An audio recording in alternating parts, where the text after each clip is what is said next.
My name is Michael Zhen. I am the head chef in Hakkasan Mayfair, London.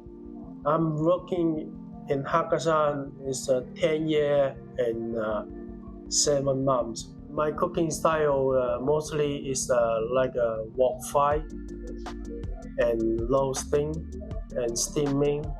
This my father inspired me to be a chef. He really liked to cook, and when I was young, I with you together to do a big event in the village.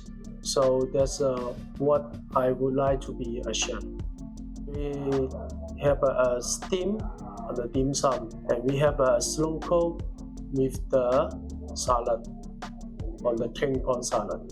I like using fresh product like curated carrot and British scallops and British beef also.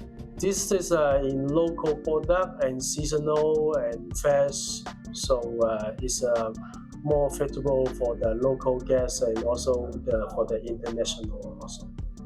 I like to use the sous vide slow cook to keep the product like a meat and keep the tender moisture and keeping the flavors of the product.